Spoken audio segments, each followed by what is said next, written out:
పాఠంలో చదువుతున్నాను. ఈ రోజు నేను చెప్పాలనుకున్న విషయం సుస్థిర అభివృద్ధి, గాలి, నీరు, నేల, మానసిక ఆరోగ్యం గురించి.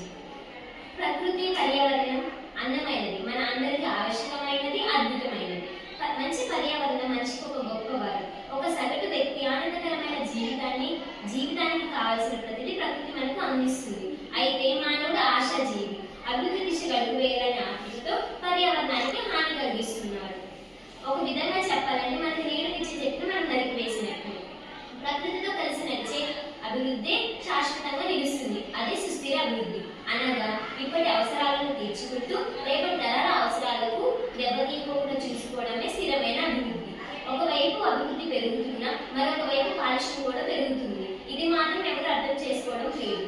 పర్యావరణంలో భాగంగా గాలి, నీరు, నేల కాలుష్యం అవుతున్నాయి. మొదటిగా నేను నీరు కాలుష్యం గురించి చెప్పాలనుకుంటున్నాను. నీరు కాలుష్యం జీవన మనుగడకు కారణమైన నీరు ప్రమాదకరమైన స్థాయిలో కాలుష్యం అవుతున్నది. పారిశ్రామిక వ్యర్థాలు అయితేనేమి, ప్రతి ఇంటి నుంచి వచ్చి మురుగునీరు అయితేనేమి, ప్రతిదీ నీటి కాలుష్యానికి దారితీస్తున్నది.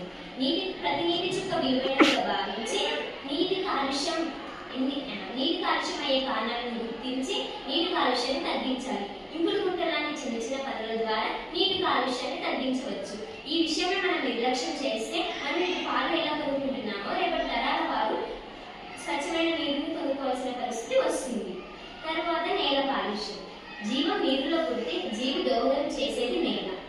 ప్రతి మట్టి కణం భవిష్యత్తు తరాల జీవనానికి కీలకం. మన మట్టి, భూమి మన ఆహారానికి, మన జీవనానికి మూలధారం. దాన్ని రసాయనాలు, ప్లాస్టిక్ మరియు పరిశ్రమ వ్యర్థాల నుంచి కాపాడే బాధ్యత మన అందరిది. వాయు కాలుష్యం. స్వచ్ఛమైన వాయువు మన జీవనానికి మూలధారం. వాయు కాలుష్యం ఎన్నో కారణాల వల్ల జరుగుతుంది. ఫ్యాక్టరీల నుంచి వచ్చే విషవాయువు వల్ల వాయు కాలుష్యం జరుగుతున్నది. పెరుగుతున్న జనాభా వల్ల, పెరుగుతున్న ప్రభావాల వల్ల విపరీతమైన వాహనాలు వాడుతున్నారు. దీనివల్ల వాయు కాలుష్యం మరింత పెరుగుతుంది. ఉదాహరణకు చూసుకుంటే 10వ తరగతి చదివే పిల్లవాడు కూడా బండి వాడుతున్నారు. అంటే ఇంటికి ఒక చొప్పున ఇంటిలో ఎంతమంది ఉంటే అంతమంది చొప్పున వాహనాలు వాడుతున్నారు. ఈ వాహనాల వాడకం తగ్గించాలి. చెవిటి వాడకం శంకు ముదినట్లు ఎంత చెప్పినా ఏం లాభం, అత్యాశతో అభివృద్ధి చేసి ప్రకృతి వినాశనాన్ని కోరుతున్నారు. కన్నుల చావుకు 100 కారణాలు అన్నట్టు పర్యావరణ కాలుష్యంలో నానా కారణాలు ఉన్నాయి.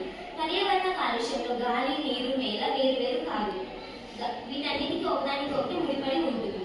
పర్యావరణ కాలుష్యంలో ప్లాస్టిక్ అనేది కీలక పాత్ర పోషిస్తుంది. ప్లాస్టిక్ మనం వాడడం వల్ల ఎన్ని ఉపయోగాలు ఉన్నాయో అంతకంటే ఎక్కువ నష్టాలు కూడా ఉన్నవి. ఇవన్నీ మన అందరికీ తెలిసినవి.